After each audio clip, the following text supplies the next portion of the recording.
Hello दोस्तों, कैसे हो आप सब। आई होप आप सभी अच्छे होंगे। दोस्तों, जैसा कि आप सभी को पता है कि 2 फरवरी से वापस ग्रुप डी के एग्ज़ाम स्टार्ट होने वाले हैं। तो जिनका भी एग्ज़ाम फरवरी में है, ये वीडियो ज़रूर देखकर जाना दोस्तों। क्वेश्चंस बहुत ही ज़्यादा इंपॉर्टेंट रहने वाले हैं। ठीक है दोस्तों, जिनका एग्ज़ाम सिटी नहीं आया है वो भी अभी टेंशन ना ले दोस्तों, क्योंकि 10 दिन पहले सिटी इंटीमेशन आता है। ठीक है, तो बहुत सारे भाई कमेंट कर रहे हैं कि मेरा एग्ज़ाम सिटी अभी तक नहीं शो कर रहा है, मुझे डर लग रहा है। तो भाई साहब आ जाएगा, है ना। बस आप धैर्य बनाए रखिए, 10 दिन पहले आपका सिटी इंटीमेशन आ जाएगा। ठीक है, तो आपको क्या करना है, वीडियो को पूरा देखना है। क्वेश्चंस बहुत ज़्यादा इंपॉर्टेंट है दोस्तों, बहुत ज़्यादा क्वेश्चंस रिपीट हो रहे हैं। ठीक है, थोड़ा से कैलकुलेशन वाले क्वेश्चन भी मैंने इसमें लिए हैं, तो सेशन आप सभी के लिए बहुत ज़्यादा इंपॉर्टेंट रहने वाला है। जिनका भी एग्जाम फरवरी में है, ये वीडियो जरूर देख के जाना है। ठीक है, यदि आपने हमारे चैनल को सब्सक्राइब नहीं किया तो प्लीज़ सब्सक्राइब कर लीजिए और दोस्तों तक शेयर कर दीजिए, लाइक करना ना भूले। ठीक है दोस्तों, चलिए शुरू करते हैं। पहला ही क्वेश्चन है दोस्तों, आपको क्या करना है, वीडियो को पॉज करना है, सारे क्वेश्चन को खुद से सोल्व करना है ना। फिर इसका सॉल्यूशन देखना है। ठीक है, तभी आपको समझ में आएगा और आप एग्जाम में अच्छा स्कोर करोगे। यदि इन क्वेश्चनों को आपने सोल्व कर लिया ना, तो आप एग्जाम में अच्छा स्कोर करके आओगे। ठीक है, चलिए शुरू करते हैं। पहला क्वेश्चन है दोस्तों, एक आदमी ने 20 किलोमीटर प्रति घंटा की चाल से चलते हुए एक पार्क तक की दूरी तय करता है और 5 किलोमीटर प्रति घंटा की चाल से वापस जाते हुए समान दूरी तय करता है। ठीक है, यदि पूरी यात्रा में 5 घंटे का उसको समय लगा, है ना, 5 घंटे का समय लगा, तो दूरी ज्ञात करनी है।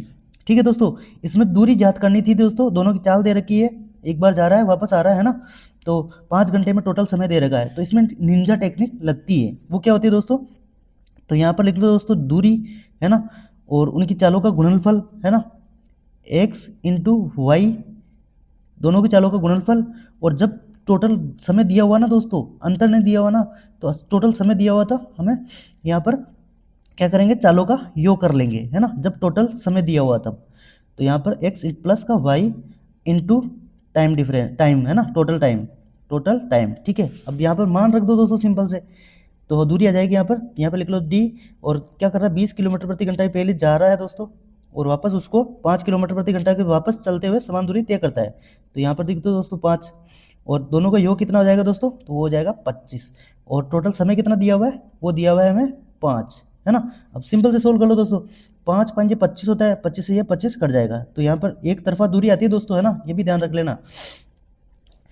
ठीक है, तो यहाँ से क्या आ जाएगी दोस्तों, तो यहाँ पर आ जाएगा अपना आंसर 20 किलोमीटर, है ना। तो यही इस क्वेश्चन का राइट आंसर हो जाएगा दोस्तों। इसको बोलते हैं निंजा टेक्निक, बहुत ही ज़्यादा इंपॉर्टेंट है दोस्तों, इस टाइप के क्वेश्चन पूछे जा रहे हैं। ठीक है, नेक्स्ट क्वेश्चन है, एक पिता की आयु उसके पुत्र की आयु की 4 गुनी है। 10 वर्ष बाद पिता की आयु उसके पुत्र की आयु की 2.5 गुना होगी, तो पुत्र की वर्तमान आयु हमें याद करनी है। इसको कैसे सोल्व करेंगे दोस्तों, सबसे पहले लिख लो दोस्तों, पिता की आयु उसके पुत्र की आयु की 4 गुनी है। यहाँ पे लिख लो दोस्तों, यहाँ पर पिता लिख लो, है ना, यहाँ पर फादर लिख लो, है ना, और यहाँ पर सन लिख लो, है ना। और उस पुत्र की आयु की 4 गुनी है, तो पुत्र की आयु क्या हो जाएगी 1, और उसका 4 गुना कौन हो जाएगा, यहाँ पर फादर। तो उनकी आयु का अनुपात हो चुका है 1:4, है ना। अब 10 वर्ष बाद, तो यहाँ पर 10 वर्ष ऐड कर दो दोनों में, है ना, दोनों में करना होता है। फिर क्या पूछ रहा है दोस्तों, 10 वर्ष बाद पिता की आयु उसके पुत्र की आयु की 2.5 गुना हो जाएगी, है ना। 2.5 गुना को कैसे लिखेंगे दोस्तों, तो इसको पहले सोल्व कर लो। यहाँ पर 2.5 गुना होना, तो यहाँ पर 2.5 गुना हो जाएगी, और पॉइंट हटाऊंगा, नीचे 100 लगा दूंगा, है ना। तो ये पुत्र की आयु है, उसका 2.5 गुना हो जाएगी, है ना। तो यहाँ पर क्या पॉइंट हटाया, नीचे 0 लगा दिया। अब यहाँ पर क्या करेगा, 5 5 25 और 5 दूनी 10, यानी यहाँ पर गुना है, और पिता की आयु यहाँ पर है, तो 5 ये नीचे आ जाएगा, है ना। तो यहाँ पर आ जाएगा, तो उनका रेशियो का अनुपात क्या हो जाएगा, फादर की हो जाएगी 5 और पुत्र की हो जाएगी 2। तो यहाँ पर लिख दो दोस्तों, यहाँ पर लिख दो 5 और यहाँ पर लिख दो 2, है ना। ठीक है, अब क्या करेंगे, अब इसको क्रॉस मल्टीप्लाई करते हैं। सबसे पहले इसको इससे गुणा करना है, इस वाले अनुपात को इससे अनुपात से गुणा करना है, और जो ये अनुपात है ना दोस्तों, इसको इससे अनुपात से गुणा करना है ना। मैं यहाँ पर तीर का निशान लगा देता, तो आप देख लेना। ठीक है, और जो ये वाला अनुपात है ना, इसको इस टाइम से अनुपात से गुणा करना है फिर, और इनका डिफरेंस कर लेना होता है ना। तो अब गुणा कर लो दोस्तों, पहले इसको इससे गुणा करेंगे तो 2 चौकी कितना आ जाएगा 8। ठीक है, और 5 पंजे कितना हो जाता है, सॉरी 5 एकम 5, 2 चौकी 8 और 5 एकम 5। तो इसका डिफरेंस कर लेंगे सबसे पहले, तो कितना आएगा, यहाँ पर 3 आएगा। ठीक है, 3 रेशियो की बराबर कर देंगे। अब क्या करेंगे, 2 10 20। ठीक है, और 5 दाया 50। अब इनका डिफरेंस करेंगे तो कितना आएगा यहाँ पर 30 आएगा। ठीक है, तो एक रेशियो की वैल्यू निकाल लो यहाँ से। एक रेशियो की वैल्यू आ जाएगी हमारे पास 3 दाया 30। एक रेशियो की वैल्यू आ चुकी है 10। ठीक है, अब हमें पूछी गई है पुत्र की वर्तमान आयु, और वर्तमान आयु का रेशियो क्या दे रखा है, वो 4 और 1 है। तो यहाँ से अनुपात आ जाएगा 10 से गुणा कर लो, तो यहाँ से सन की आयु जो आ जाएगी वो पुत्र कितना साल का है, 10 साल का, और उसकी 4 गुणा कर देंगे तो पिता की आ जाएगी। तो फादर की पूछा जाए तो क्या आ जाएगा 40, है ना, 10 चौक 40 वर्ष। तो पिता की आयु जो है वो 40 वर्ष है और पुत्र जो है वो 10 वर्ष का है ना। तो यही पूछा गया था दोस्तों, इसका राइट आंसर हो जाएगा, ठीक है, 10 वर्ष। ठीक है, नेक्स्ट क्वेश्चन है दोस्तों, त्रिकोणमिति से भी क्वेश्चन पूछे जा रहे हैं, है ना, इस टाइप से फॉर्मूला बेस्ड क्वेश्चन पूछे जा रहे हैं दोस्तों। ठीक है, तो इसमें 2 फॉर्मूले लगते हैं जो आपको याद रखना है।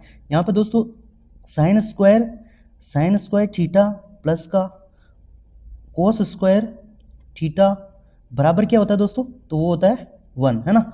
और दोस्तों एक और फॉर्मूला होता है a प्लस बी, है ना, उसका होल स्क्वायर। ये कैसे खुलता है दोस्तों, a का स्क्वायर प्लस b का स्क्वायर प्लस 2ab, है ना। तो ये हमें दोनों इसमें अप्लाई करना है, इसलिए मैंने यहाँ पे लिख दिए। ठीक है, तो आपको एलजेब्रा वाला फॉर्मूला है ना वो भी पढ़ के जाना है, और साइन जो ये त्रिकोणमिति है ना दोस्तों, इसके फॉर्मूले भी आपको पढ़कर जाना है, उससे क्वेश्चन पूछे जा रहे हैं डायरेक्टली। ठीक है, तो इसको सोल्व कर लो दोस्तों। सबसे पहले ये अनुपात में यहाँ पर बटे हुए हैं ना, तो अब क्या करेंगे दोस्तों, इसका एलसीएम ले लेंगे। तो 1 प्लस का sine theta into cos theta, है ना, तो यहाँ पर जाएगा, यहाँ पे लिख लो दोस्तों 1 प्लस का साइन थीटा ब्रैकेट लगा दो और यहाँ पर कोस थीटा। ठीक है, अब दोस्तों अब इसका भाग इसमें देंगे ना, तो ये इससे कट जाएगा, बचेगा क्या, कोस थीटा बचेगा ना। तो कोस थीटा यहाँ से गुणा हो जाएगा, तो कोस थीटा से स्क्वायर गुणा होकर क्या बनेगा, तो ये बन जाएगा कोस स्क्वायर थीटा। ठीक है, प्लस लिख दो दोस्तों। अब क्या करेंगे दोस्तों, इसका भाग इसमें देना है, तो कोस से कोस कट जाएगा, बचेगा क्या, साइन स्क्वायर 1 प्लस का साइन थीटा, इसको इससे गुणा करेंगे तो ये 1 प्लस का साइन थीटा और उसका होल स्क्वायर बनेगा ना दोस्तों, ये ऊपर जाकर, और प्लस का यहाँ पर 2 ऐसे रहने दो, है ना। अब इसको सोल्व कर लो दोस्तों, ये वाला फॉर्मूला देख, 1 प्लस का साइन स्क्वायर थीटा का होल स्क्वायर कैसे खुलता है, a का स्क्वायर प्लस b का स्क्वायर प्लस का 2ab। तो आगे इसको सोल्व कर लो दोस्तों, तो यहाँ पर कोस स्क्वायर को कोस स्क्वायर रहना दे। ठीक है, कोस स्क्वायर थीटा प्लस का 1 का स्क्वायर 1 प्लस साइन का साइन स्क्वायर, ठीक है, प्लस का 2 साइन थीटा। ठीक है, अब हो गया। अब क्या करेंगे दोस्तों, साइन स्क्वायर प्लस का कोस स्क्वायर प्लस का साइन स्क्वायर, ये क्या होता है दोस्तों, 1 होता है। तो यहाँ पर मैं 1 रख दूंगा इन दोनों की जगह, तो यहाँ पर 1 प्लस का 1 कितना हो जाएगा 2, तो 2 प्लस का 2 साइन थीटा, है ना। तो अब यहाँ से दोस्तों मैं 2 कॉमन ले लूँगा, तो क्या बचेगा यहाँ पर 2 ब्रैकेट में 1 प्लस का साइन थीटा, और यहाँ पर दोस्तों ये नीचे है, ये यहाँ पे एज इट इज उतार लो, 1 प्लस का sine theta into cos theta, है ना, कोस थीटा। अब साइन थीटा से साइन थीटा कट जाएगा, अब बचेगा क्या, यहाँ पर आगे सोल्व कर लो, तो 2, है ना, 2 बटे हुए कोस थीटा, है ना, कोस थीटा, और प्लस का ये 2, ये मत भूल जाना ना, ये भी यहाँ पे लिख दो। ठीक है, तो अब हो जाएगा यहाँ पर 2। अब आगे इसको सोल्व कर लो दोस्तों। ये कोस का विपरीत क्या होता है दोस्तों, तो वो क्या होता है, वो होता है सेक थीटा, है ना। तो सेक यहाँ पे लिखूंगा 1 बटा कोस थीटा, जो cos theta sec 1 upon cos sec theta, तो सेक थीटा ऊपर चला जाएगा। तो यहाँ पे आगे सोल्व यहाँ पे लिख लो दोस्तों, तो इसका आंसर आएगा यहाँ पर 2 सेक थीटा प्लस का 2, इसमें से आगे हम 2 कॉमन ले लेंगे ना, तो यहाँ पर आ जाएगा यहाँ पर 2 ब्रैकेट 1 प्लस का सेक थीटा, है ना। तो ये इस क्वेश्चन का राइट आंसर हो जाएगा दोस्तों, जो ऑप्शन में दिया हुआ था। ठीक है दोस्तों, तो इस टाइप के क्वेश्चन पूछे जा रहे हैं, है ना, इसलिए मैंने सोल्व करवाया है पूरा। ठीक है, नेक्स्ट क्वेश्चन है, 100 रुपये में 100 अंडे खरीदे गए, रास्ते में 12 अंडे टूट गए, व्यापारी ने बचे हुए अंडे जो 1.20 रुपये प्रति अंडे के हिसाब से बेच दिए, तो उसका लाभ हमें ज्ञात करना है। देखो दोस्तों, 100 रुपये में 100 अंडे, तो एक अंडे का मूल्य क्या आ जाएगा 1 रुपये, है ना। तो यहाँ पे 1 रुपये का एक अंडा हो गया, है ना। अब दोस्तों उसमें से 12 अंडे टूट गए, टोटल कितने अंडे थे, तो वो 100 अंडे थे, उसमें से 12 टूट गए, तो बचे कितने, 88 तो बचे, है ना, 88 तो बचे, उसको इससे गुणा कर लो दोस्तों, किससे, और प्रति बचे हुए, ये बोल रहा है ना भाई, बचे हुए अंडे को प्रति अंडे को 1.2 प्रति रुपये अंडे के हिसाब से बेच दिया, रुपये प्रति, है ना। इसको गुणा कर लो 1.2, ठीक है, 20 से, और पॉइंट हटाऊंगा, नीचे 2 जीरो लगा दूंगा। अब 1 जीरो से मैं ये 1 जीरो काट दूंगा। अब इसको गुणा कर लो दोस्तों, तो 12 अंटी कितना होता है 96, कितना 96 का 6, 9 हासिल, फिर 12 अंटी 96, ठीक है। अब इनको जोड़ लो, कितना आएगा यहाँ पर 6 यही है, 9 और 6 15 का 5 हासिल का 1, तो ये हो जाएगा, ठीक है। तो यहाँ पर जीरो लगा दो। तो यहाँ पर कितना आ चुका है दोस्तों, इसको गुणा करने पर तो यहाँ पर आ चुका है 105.6 रुपये में उसने बेच दिया, है ना। ये इसने बेच दिया, सेलिंग प्राइस आ गया दोस्तों। खरीदे उसने कितने, 100 रुपये में तो उसने खरीदे, और 105.6 रुपये में उसने बेच दिया, तो इसका लाभ ही हमें याद करना था। तो इसमें लाभ कितना आ रहा है दोस्तों, 100 रुपये की चीज़ को 105.6 रुपये में बेच रहा है, तो कितने का लाभ आ रहा है, तो यहाँ पर आ रहा है लाभ 5.6 रुपये का, है ना। तो यही इस क्वेश्चन का राइट आंसर हो जाएगा दोस्तों, जो ऑप्शन में दिया हुआ था, ठीक है। नेक्स्ट क्वेश्चन है, दो ट्रेनें, एक की लंबाई दे रखी थी कितनी 125 मीटर, और दूसरे की लंबाई दे रखी थी 165 मीटर लंबी है। एक की स्पीड दे रखी दोस्तों 80 किलोमीटर प्रति घंटा की चाल से, और दूसरे की स्पीड 65 किलोमीटर प्रति घंटा की चाल से। और दोस्तों विपरीत दिशा, ये भी हमें ध्यान रखना होता है क्वेश्चन में, ठीक है। विपरीत दिशाओं में मेंशन किया होता है उसमें, ठीक है, दिशाओं में चल रही है, तो दोनों ट्रेन कितने सेकंड में एक दूसरे को पार कर जाएगी, ठीक है। तो इसमें दोस्तों सिंपल से फॉर्मूला लगा लो, टाइम वो स्पीड वाला, तो वो क्या होता है, स्पीड बराबर डिस्टेंस बटे हुए समय। हमें तो समय पूछा गया है ना, तो समय ऊपर आ जाएगा और स्पीड नीचे चला जाएगा, ठीक है। हमें टाइम याद करना है, ठीक है। तो यहाँ पर लिख लो टी, ठीक है। दोनों की चालों का कितना, दोनों की चालें जुड़ जाएगी दोस्तों, जोड़ लो। यहाँ पर 5 है, 5 कितना हो जाएगा 10 हासिल का 1, और 6 और 3 कितना हो जाएगा 9, ठीक है, 9 ही हो जाएगा ना। और फिर ये हो जाएगा 2, है ना। अब इसको जोड़ लो, तो ये हो चुका है 290, उसकी जो वो आ चुकी है, क्या आ चुकी है, उसकी लंबाई आ चुकी है। और दोस्तों विपरीत दिशाओं में चल रही है ना दोनों ट्रेन है, तो दोनों की ट्रेन आपस में जुड़ जाएगी, ठीक है। समान दिशा में होता है तो चालें आपस में कट जाती है, और विपरीत दिशा में चालें आपस में जुड़ जाती है। जोड़ लो दोस्तों, यहाँ पर कितना आ जाएगा 5, ठीक है, और 8 6 कितना हो जाता है 14, ठीक है, 8 6 14। अब यहाँ पे लिख दो। अब किलोमीटर प्रति घंटा को मीटर पर सेकंड में बदलना है ना दोस्तों, क्योंकि दूरी मीटर में दे रखी है, ठीक है, और टाइम सेकंड में आएगा इसमें। तो 5/18 से इसको गुणा कर लो चाल को, है ना। तो यहाँ से गुणा कर लो। अब काट दो दोस्तों, कट रहा है जो, ठीक है। तो यहाँ से दोस्तों मैं 5 से काटता हूँ सबसे पहले इसको, है ना। यहाँ पर आता है 5 दूनी 10, और 5 दूनी 10, और 5 नाम 45, है ना। 5 मैंने पहले कॉमन ले लिया, तो 5 मैं यहाँ पर लिख देता हूँ, ठीक है। अब 29 से दोस्तों ये सीधा कट जाएगा, ठीक है, ये कट गया कितने बार 10 बार। अब 5 से इसको और काट दो, 5 दूनी 10, इतना यहाँ पर कितना बचा 2 बचा, और यहाँ पर कितना बचा 5/18, तो 18 ऊपर जाएगा तो गुना हो जाएगा, कितना बचेगा यहाँ पर 18 दूना 36 हो जाएगा, सॉरी यहाँ पर 18 दूना 36 हो जाएगा, ठीक है। और नीचे बटे हुए में बचेगा 5। अब इसको काट दो दोस्तों, सिंपल से इसको 2 से गुणा कर दो, ठीक है। तो 2 से ऊपर नीचे दोनों गुणा कर दो, तो यहाँ पर कितना हो जाएगा, यहाँ पर हो जाएगा 10, और ऊपर कितना हो जाएगा 36 दूना 72। अब क्या आएगा इसका आंसर, तो 7.2 सेकंड, है ना। तो ये इस क्वेश्चन का राइट आंसर हो जाएगा दोस्तों, जो ऑप्शन है दिया हुआ था, ठीक है। जितना आप एग्जाम में क्वेश्चन को सिंपल लेकर चलोगे ना, उतना आप अच्छे स्कोर करोगे, और अच्छे क्वेश्चन जितने ज़्यादा क्वेश्चन अटेम्प्ट कर पाओगे, है ना। तो हो सके तो जितना हो सके आप मतलब अप्रोच लेकर चलना होता है ना। नेक्स्ट है दोस्तों x/6, और उनका अनुपात दिया हुआ है 6/y। तो हमें रूट में x y का मान हमें पूछा गया है, तो इसको कैसे सोल्व करेंगे दोस्तों, इसको अनुपात में लिख लेते हैं, यानी x/6, फिर यहाँ पर अनुपात लिख दो दोस्तों। फिर क्या करेंगे, यहाँ पर ऊपर आएगा 6 और नीचे आएगा y, है ना। अब क्या करेंगे दोस्तों, ये अनुपात यहाँ से गुणा हो जाएगा और ये यहाँ से, तो x इंटू वाई का मान क्या आ जाएगा 6 चलांगा 36। हमें तो रूट में पूछा गया ना, तो इस पर रूट लगा दो, एक्स वाई पे मैं रूट लगा दूंगा दोनों तरफ, तो 36 पे भी रूट लग जाएगा, है ना। तो 36 का रूट के बाहर क्या आएगा 6 आएगा, क्योंकि 6 का स्क्वायर 36 होता है ना। तो यहाँ पर आ जाएगा हमारा आंसर दोस्तों x रूट में y, है ना।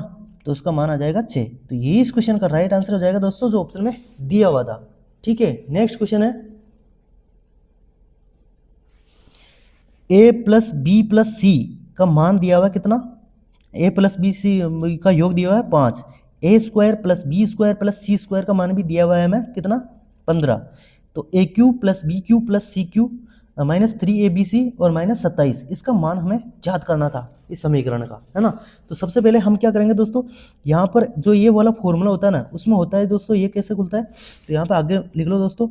तो जब ये वाला फॉर्मूला है ना, ये वाला, तो ये कैसे खुलता है दोस्तों, ये खुलता है दोस्तों a प्लस बी प्लस सी, है ना, और ब्रैकेट बंद, फिर a प्लस बी प्लस सी उसका होल स्क्वायर, है ना, प्लस का 3 यहाँ पर 3 आ जाएगा, है ना, यहाँ पर 3 आ जाएगा, 3ab प्लस का bc प्लस का ca। तो इस टाइप से ये फॉर्मूला इसमें खुलता है। और दोस्तों जो a प्लस बी प्लस सी का होल स्क्वायर होता है ना वो आगे इस टाइप से खुलता है, वो देख लो एक बार, a प्लस बी प्लस सी उसका होल स्क्वायर, ये कैसे खुलता है दोस्तों, a का स्क्वायर प्लस b का स्क्वायर प्लस c का स्क्वायर प्लस ब्रैकेट के मतलब 2 और ब्रैकेट बंद, a प्लस का b प्लस का c प्लस का a, है ना। तो हमें तो ये वाली वैल्यू पता करनी है केवल, है ना, क्योंकि यहाँ पर ये दिया हुआ है। तो अब दोस्तों आगे इसको सोल्व कर लो, a प्लस बी प्लस सी का योग कितना दिया हुआ है 5, 5 का स्क्वायर करूंगा तो यहाँ पर आ जाएगा 25, ठीक है। और दोस्तों a square plus B square इसका मान कितना दिया हुआ है 15, तो यहाँ पर 15 लिख लो और प्लस का 2 और ये वाली वैल्यू है ही, है ना, ये हमें याद करनी थी इसकी वैल्यू, ठीक है। a प्लस का b प्लस का c प्लस का a। तो अब दोस्तों इसमें से इसको घटा दो, है ना, तो कितना आएगा यहाँ पर 25 में से 15 गया तो क्या आएगा 10 आएगा, ठीक है 10। और यहाँ पर क्या बचेगा 2 गुणा में है तो ये इससे कट जाएगा, तो यहाँ पर क्या आ जाएगा a प्लस बी प्लस सी का वैल्यू क्या आ जाएगी 5 आ जाएगी, है ना, 5 आ जाएगा। तो अब यहाँ पर इस वैल्यू को पुट कर दो, यहाँ पर a प्लस बी प्लस सी का हमें मान दिया हुआ है कितना, वो दिया हुआ है हमें, तो हमें दिया हुआ है कितना 5 दिया हुआ है, तो 5 यहाँ पर लिख दो। फिर क्या करेंगे दोस्तों 5 का स्क्वायर करेंगे, यहाँ पर 25 आ जाएगा और यहाँ पर माइनस होता है दोस्तों, है ना, माइनस, और यहाँ पर 5 का इसका मान हमने निकाल लिया 5 आया, तो यहाँ पर 5 रख दूंगा, 5 दिया 15, तो यहाँ पर 15 आ जाएगा, ठीक है। अब इसको घटा लो सिंपल से, फिर कितना आएगा यहाँ पर 10 आएगा इनका डिफरेंस, है ना, 10 आएगा, 10 को इंटू 5 से गुणा करेंगे तो कितना आ जाएगा 50, तो 50 तो ये हो चुका है। और यहाँ पर ये माइनस में 27 दिया हुआ है ना दोस्तों, तो जब ये ब्रैकेट के इधर है इस साइड है तो ये इस साइड आएगा तो कितना प्लस में हो जाएगा, तो ये इसमें जोड़ देना है, दोनों को जोड़ दो, तो ये इसका योग कितना आ जाएगा दोस्तों, यहाँ पर 7 और यहाँ पर 7, तो 77 इस क्वेश्चन का राइट आंसर हो जाएगा दोस्तों जो ऑप्शन में दिया हुआ था, ठीक है दोस्तों। इसमें देखो दोस्तों कितनी कैलकुलेशन है, 2 फॉर्मूले इसमें यूज हो रहे हैं तब इसका आंसर निकल पाया है ना।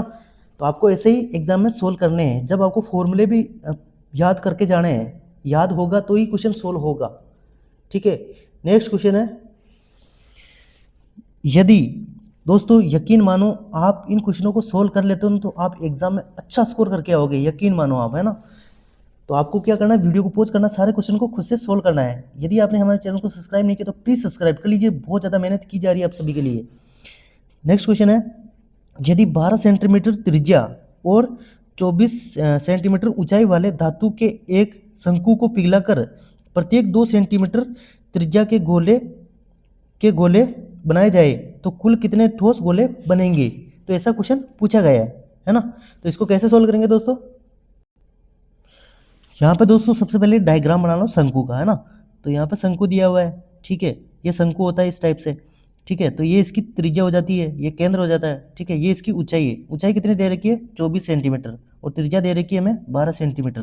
तो दोस्तों शंकु के जो आयतन का फॉर्मूला है ना दोस्तों, तो इनके दोनों का, एक तो गोले का आयतन और शंकु का आयतन, दोनों को बराबर कर दो। तो यहाँ पे लिख दो दोस्तों शंकु का आयतन, शंकु का आयतन क्या है, सॉरी गोले का आयतन क्या होता है दोस्तों, तो ये वो होता है 4/3 पाई आर क्यूब, ठीक है। यहाँ पर गोले की त्रिज्या दे रखी है, ठीक है, और उसको बराबर कर दो शंकु का आयतन। शंकु का आयतन क्या होता है 1/3 पाई आर स्क्वायर एच, इसमें सिंपल से मान रख देना है हमें। तो यहाँ पर 4/3 का 4/3 रहेगा, पाई को ऐसे ही लिख दो दोस्तों, दोनों से कट जाएगा, है ना।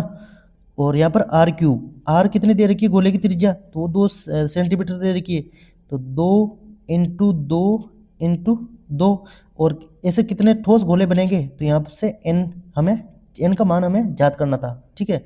बराबर 1/3 पाई आर का मान दिया हुआ है कितनी 12, ठीक है। तो 12 × 12 कर दूंगा, और ऊंचाई कितनी दे रखी दोस्तों, तो वो दे रखी है 24 सेंटीमीटर, ठीक है।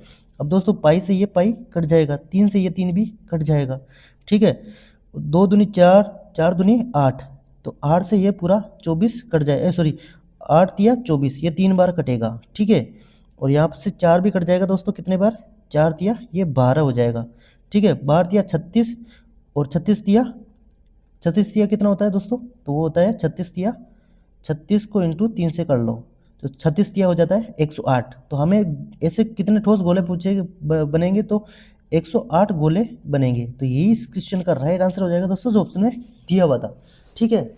नेक्स्ट क्वेश्चन है दोस्तों, टाइम एंड वर्क से भी क्वेश्चन पूछे जा रहे हैं, ठीक है दोस्तों। सिंपल से पूछे जा रहे हैं, ज़्यादा हार्ड नहीं पूछे जा रहे हैं, ठीक है।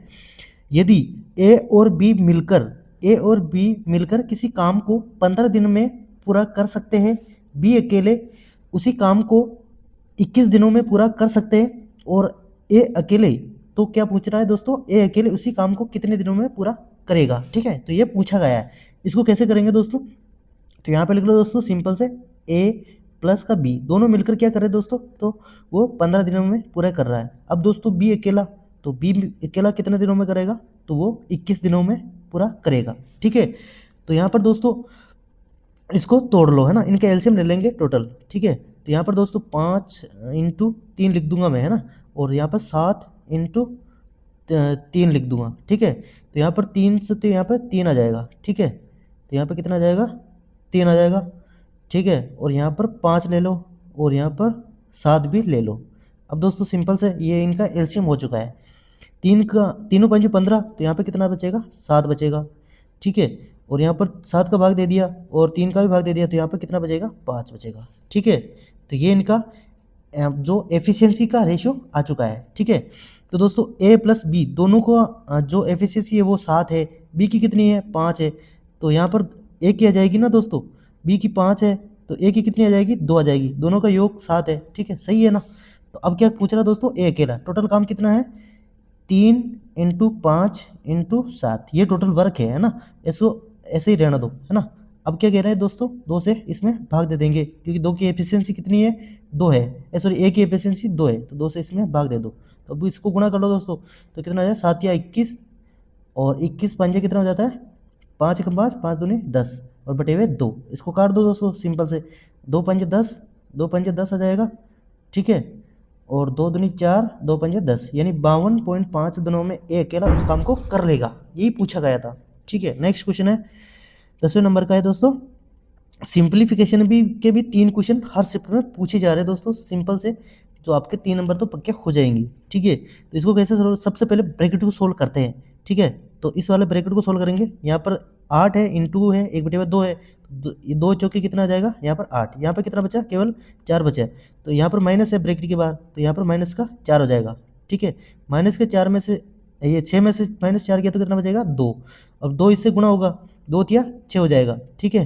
तो माइनस का यहाँ पर 6 हो जाएगा, ठीक है। और माइनस सॉरी यहाँ पर 4 है ही है, 2 तिया 6, और यहाँ पर कितना बचेगा, अब माइनस का 2 बचेगा।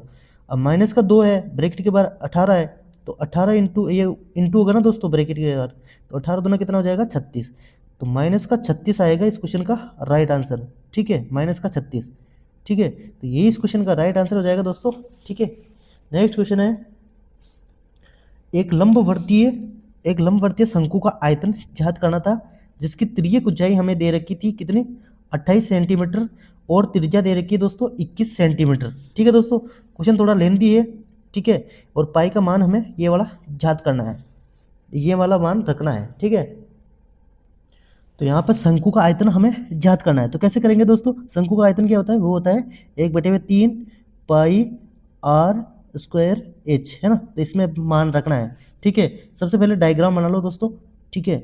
यहाँ पर शंकु का ये डायग्राम होता है, ये इसकी तिर्यक ऊंचाई होती है जो दे रखी है कितनी, 28 सेंटीमीटर, ये ऊंचाई हमें ज्ञात करनी है दोस्तों। और यहाँ पर जो त्रिज्या दे रखी है वो 21 सेंटीमीटर दे रखी है, ठीक है दोस्तों। हमें पता है कि इन दोनों का योग, इन दोनों का स्क्वायर का योग इसके स्क्वायर के बराबर होता है, ठीक है।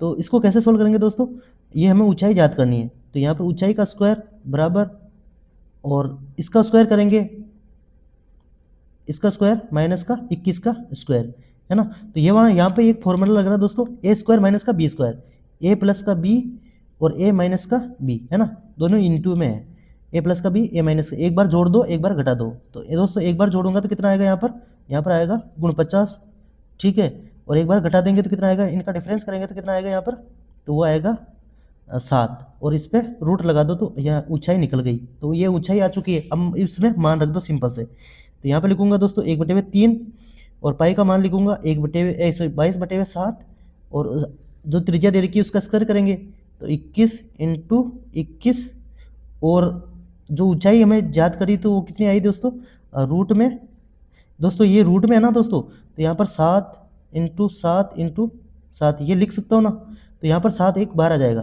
तो रूट के बाहर कितना होगा 7√7, है ना, तो ये हो जाएगा।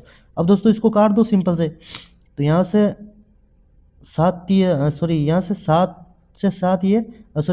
21, ये मैं काट दूंगा, अब इसको गुणा कर लो, ठीक है, तो ये कट गया दोस्तों, अब इस 21 × 22 कर लो, ठीक है, तो 21 दूना कितना होता है 42 का 2 आ जाएगा 4 असल का, फिर 21 दूना 42 4 कितना हो जाता है 44, 42 से 4 46, ठीक है, तो यहाँ पर ये आ जाएगा, ठीक है, और इंटू ये 7√7 बचेगा।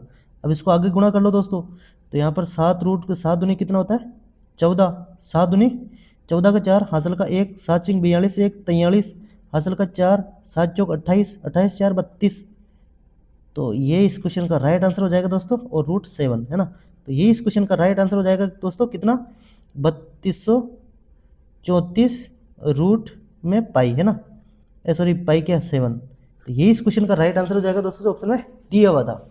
नेक्स्ट क्वेश्चन है, एक दुकानदार अंकित मूल्य, दोस्तों ये कैलकुलेशन वाले क्वेश्चन है, आप बोलते हैं ना भाई कैलकुलेशन वाले क्वेश्चन कैसे आ रहे हैं, तो इस टाइप के क्वेश्चन आ रहे हैं कैलकुलेशन वाले, है ना, तो आप पूछते हैं, आपका डाउट भी क्लियर हो गया होगा, इस टाइप से कैलकुलेशन के क्वेश्चन आते हैं जिसमें कैलकुलेशन होती है ना भाई, एक बार तो ये वाला ऊंचाई याद करो त्रिक ऊंचाई से, तो ऐसे इसमें कैलकुलेशन लगती है ना भाई, बाकी सिंपल से तो हम कर नहीं सकते, बाकी पाई का 11 का मल्टीपल देखेंगे तो 2-3 ऑप्शन हो सकते हैं, नहीं हो सकते क्या, तो चलिए नेक्स्ट क्वेश्चन है, एक दुकानदार अंकित मूल्य पर 25% की छूट के साथ एक मेज बेचता है, फिर 70% का लाभ अर्जित करता है, ठीक है, यदि वह उसी मेज को 50% छूट पर बेचता है तो उसका नया लाभ प्रतिशत ज्ञात करना है। इसमें दोस्तों MPCP वाला कंसेप्ट लगेगा, है ना, यहाँ पे लिख लो दोस्तों MP और यहाँ पे CP, MP यानी अंकित मूल्य, CP यानी क्रय मूल्य, है ना, यहाँ पे लिख लो दोस्तों, छूट कितनी दे रखी है यहाँ पर 25% की, तो यहाँ पर छूट है ना दोस्तों वो नीचे लिखना है ना CP के सामने, तो यहाँ पर 25% की छूट, 100 में से 25 घटाए तो कितना आएगा यहाँ पर 75, तो यहाँ पे 75 लिख दूंगा। अब दोस्तों 70% का लाभ होता है, तो यहाँ पर 100 में जोड़ दो दोस्तों, तो लाभ हो रहा है ना, तो 170 हो जाएगा, ये हो चुका है। अब क्या कह रहा है दोस्तों, उस पर 50% की छूट दे रही है ना, 50% की छूट, और छूट हमेशा किस पे दी जाती है, तो अंकित मूल्य पे दी जाती है, तो यहाँ पर अंकित मूल्य कितना आया 170 आया, है ना, और उस पर 50% की छूट दे दे तो कितने में बेचेगा वो, 50% को लिख लो दोस्तों 1/2, इससे काट दो दोस्तों, कितने में कटेगा, कितने बार कटेगा 2 8 16 और 2 5 10, ये यानी इतने में बेच रहा है, ये इसकी सेलिंग प्राइस आ चुकी है, ये इसका कॉस्ट प्राइस है और ये इसकी सेलिंग प्राइस है, कितनी 85 रुपये, तो उसका नया लाभ हमें ज्ञात करना था, लाभ प्रतिशत, तो दोस्तों इतने में से उसने खरीदी और 85 रुपये में बेच दिया, तो कितने का लाभ हो रहा है यहाँ पर, तो यहाँ पर सीधा 10 रुपये का लाभ हो रहा है, किसके रेस्पेक्ट में, CP के रेस्पेक्ट में, है ना, तो यहाँ पर 75 CP है और इंटू 100 से मैं गुणा कर दूंगा, ठीक है, तो 25 दिया कितना होता है 75 और 25 चौक 100, यहाँ पर बचेगा दोस्तों 40/3, आगे इसको सोल्व कर लो तो ये आ जाएगा हमारा आंसर 13.3, है ना %, तो ये इस क्वेश्चन का राइट आंसर हो जाएगा दोस्तों, जो ऑप्शन में दिया हुआ था। नेक्स्ट क्वेश्चन है,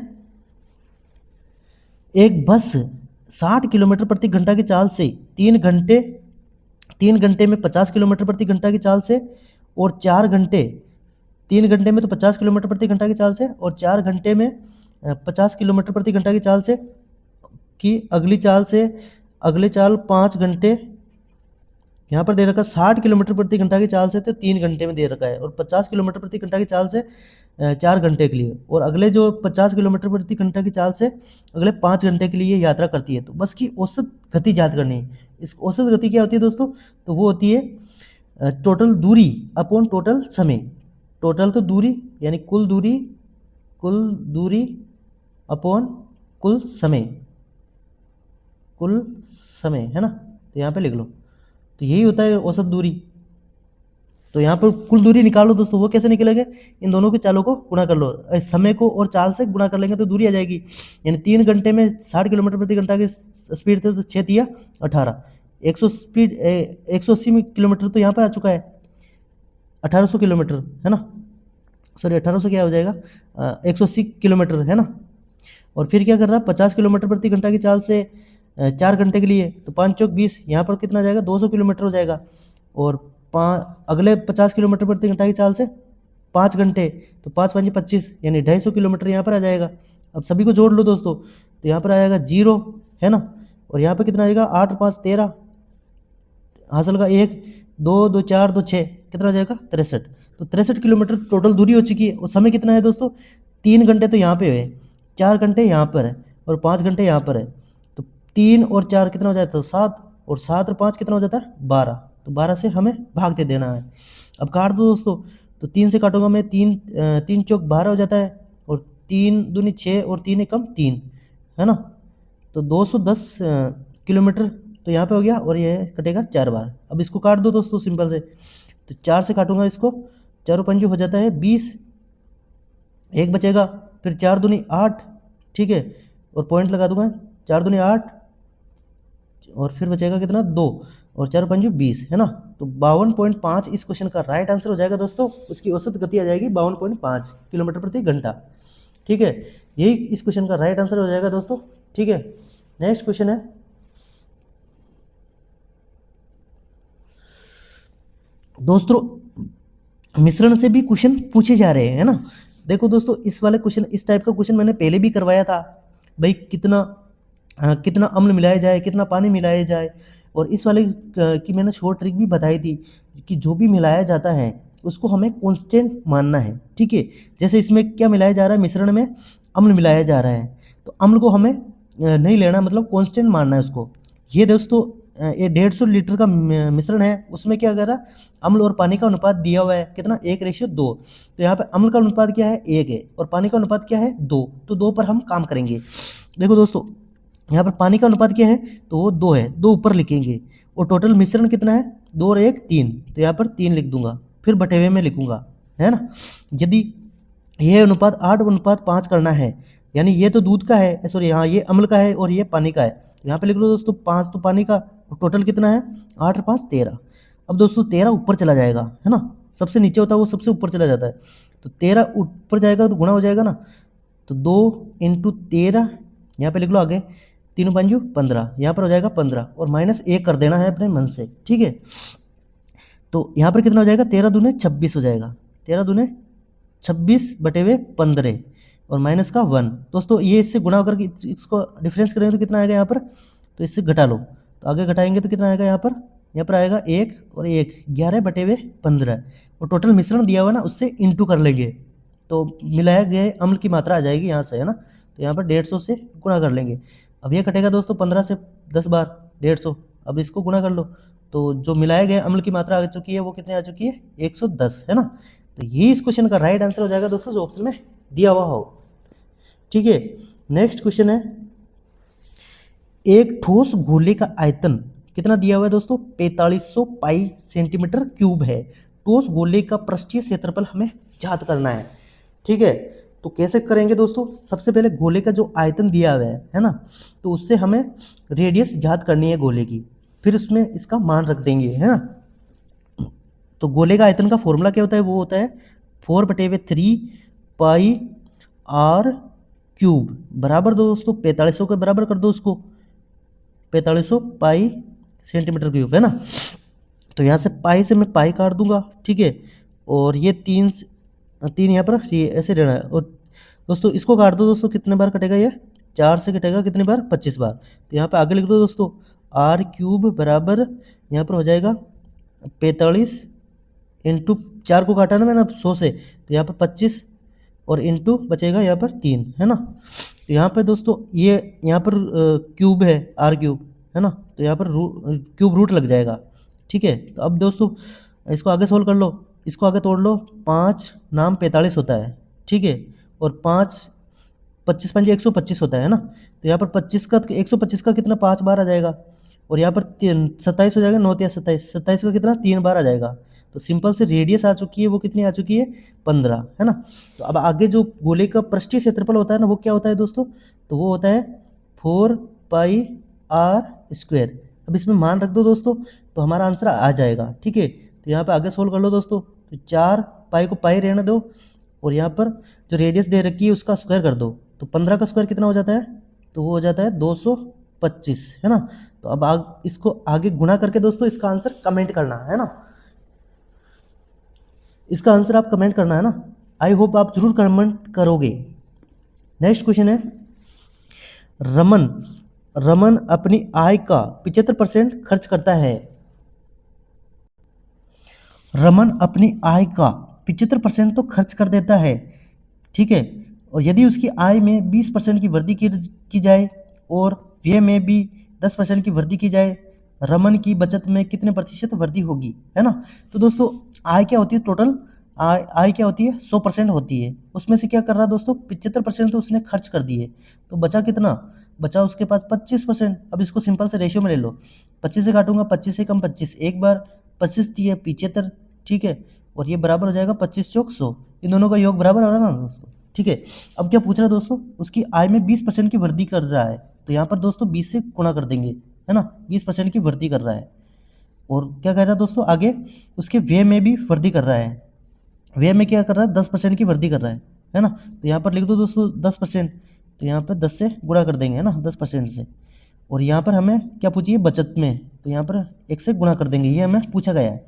अब दोस्तों क्या करना है, इसको इससे गुणा करना है, इसको इससे गुणा करना है और डिफरेंस कर लेना है। तो यहाँ पर 4 को 20 से गुणा करेंगे तो कितना आ जाएगा, यहाँ पर 80 हो जाएगा, कितना 80। और दोस्तों यहाँ पर कितना हो जाएगा, तो ये यहाँ पर हो जाएगा दोस्तों 30। इनका डिफरेंस कर लो दोस्तों, कितना आ रहा है डिफरेंस, तो वो आ रहा है 50। और यहाँ पर दोस्तों 1 है, तो यही इस क्वेश्चन का राइट आंसर हो जाएगा दोस्तों। उसकी जो व्यय में सॉरी बचत में कितने प्रतिशत की वृद्धि हुई ये पूछा गया दोस्तों, सिंपल से इसको ऐसे ही सोल्व करना था। तो 50% की वृद्धि हो जाएगी दोस्तों, यही इस क्वेश्चन का राइट आंसर हो जाएगा, ठीक है। नेक्स्ट क्वेश्चन है, 100 छात्रों वाली एक कक्षा में एक विषय में प्राप्त अंकों का माध्य दिया हुआ है कितना 25, और 50 छात्रों वाली दूसरी कक्षा में उसी विषय में प्राप्त अंकों का माध्य 70 दिया हुआ है। तो दोनों कक्षाओं का कुल माध्य औसत माध्य ज्ञात करना था, है ना। तो कैसे करेंगे दोस्तों, यहाँ पर लिख दो दोस्तों 100, उसका माध्य कितना दिया हुआ है, तो वो 25 दिया हुआ है, ठीक है। और एक दूसरी कक्षा है 50 छात्रों वाली, उसका माध्य कितना दिया हुआ है, तो उसका माध्य दिया हुआ है 70, यहाँ पे लिख लो दोस्तों 70।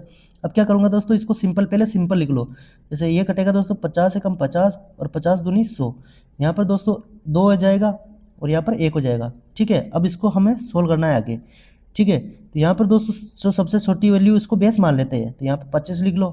अब दोस्तों 25 से ये कितना अधिक है, तो यहाँ पर घटा लो दोस्तों 25 इसमें से माइनस कर लो, तो यहाँ पर कितना आएगा 5 आएगा, और यहाँ पर 6 बचेगा ना, 6 में से 2 गए तो कितना बचेगा 4, यानी 45 ज़्यादा है, और 1 के रेस्पेक्ट से 1 से गुणा करेंगे। तो यहाँ पर दोस्तों 45 सॉरी प्लस का है यहाँ पर 45, और जो दोस्तों जो टोटल वैल्यू है ना 2 और 3 दोनों का योग है, कितना हो रहा है टोटल कुल कितने छात्र है, तो उनका अनुपातों को योग कर लो, तो 2 और 1 3 से इसमें भाग भी दे देंगे। अब इसको काट दो दोस्तों, ये कटेगा 15 बार, और 15 प्लस 25 इसमें योग कर दो, तो हमारा आंसर आ जाएगा दोस्तों 0, यहाँ पर 40। तो 40 उस पूरी कक्षा का एवरेज हो जाएगा, यही इस क्वेश्चन का राइट आंसर हो जाएगा, ठीक है। इसको ऐसे ही सोल्व करना था दोस्तों। कुछ क्वेश्चन देखो दोस्तों एक एक लाइन में सोल्व हो जा रहे हैं, भले ही उनकी लैंग्वेज बहुत बड़ी है लेकिन एक लाइन में सोल्व हो जाते हैं। तो ऐसे भी क्वेश्चन पूछे जा रहे हैं, है ना। तो आपको घबराना नहीं है, कोई भी क्वेश्चन ज़्यादा बड़ा लगे तो आप